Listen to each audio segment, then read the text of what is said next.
Liberal Viewer presents. So one thing I like about the NewsHour on PBS is the way the pundits there provide calm, reasonable analysis from both sides, usually from moderates, and that's a tradition that goes back to the McNeil-Lehrer NewsHour with Gergen and Shields. The current team of Shields and Brooks is similarly moderate. David Brooks, a rare conservative voice at the New York Times, recently gave this analysis of Ned Lamont's victory over Senator Joe Lieberman in the Connecticut Democratic primary. I think Ned Lamont's victory is a sign that the left and the peace movement is really strong. It is a strong part of the Democratic Party. Whether they will rise and have the Reaganite success the Reaganites have, or whether they will turn into the McGovernites again, is open. Mark Shields, who as a Catholic ex-Marine is pretty hard to paint as an extremist, gave this similarly reasonable analysis of Ned Lamont's victory.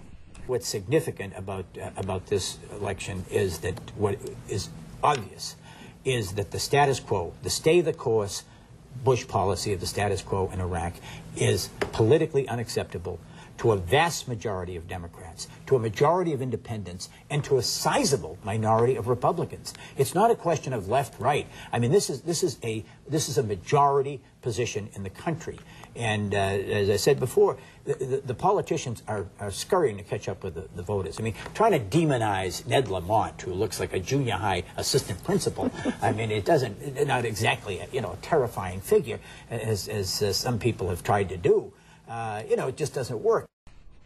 Now, when Mark Shields talked about people demonizing Ned Lamont, I don't know if he meant Fox News, but I've been watching the Fox News analysis of Lamont, and unlike PBS, Fox often has a single analyst giving a one-sided perspective.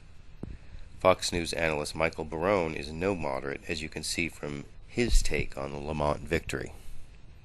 I see it as kind of a class struggle, too, basically, between the kind of traditional lunch bucket Democrats, people who, were the mainstay, the main constituency in the party half a century ago in the 1960s when Joe Lieberman started off as a young man in politics.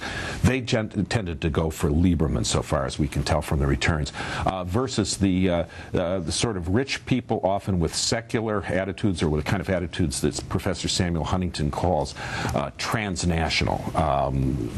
They don't believe that this is necessarily a special country. Foreigners may have a better way. Joe Lieberman tends towards the sort of American exceptionalism of Franklin Roosevelt and John F. Kennedy. This is a special country and especially a constituency that was very small when Joe Lieberman started off in politics. Secular, transnational, dovish sort of Democrats. He was involved in the middle 60s before the Vietnam War as a young man. Has now become, in many cases at least, the dominant constituency in the Democratic Party, the one that sets the tone. So Michael Barone and David Brooks agree, at least, that the Lamont victory means the peace movement is strong in the Democratic Party. Mark Shields goes further and sees the Lamont victory as a sign the anti-Iraq war position is the majority position in the country. But only Fox News analyst Michael Barone draws the further lesson from the Lamont victory, that the Democratic Party is being taken over by people who are secular, who are rich, and who don't believe this is necessarily a special country. But does the Lamont campaign really fit that description? Here's what Ned Lamont said about the meaning of his own victory on Face the Nation. They voted for a change. And I really think that it's time for political leaders to stand up and be bold. Talk to the American people. They know we've got to make some real changes. We're more dependent upon foreign capital. We're more dependent upon foreign oil. Let's make the real choices that will help our security and invest in our future so our kids have better opportunity. And be clear. Dependent on foreign capital? That sounds more protectionist than transnational to me. Well, maybe it'll be in Lamont's next response, this time answering a question about his approach to the war on terror. We're always going to have the strongest military on the face of this earth, Scott, but I think we're a stronger country and we're more secure. We work in concert with our allies, we stay true to our values, and we treat the rest of the world with respect. I think we've lost some of that right now. It was Abe Ribicoff, our senator from Connecticut, who some years ago said, the United States is most influential and most helpful when we have credibility and respect throughout the Middle East region and throughout the world. I think we lost a lot of that, and it's time for us to regain it.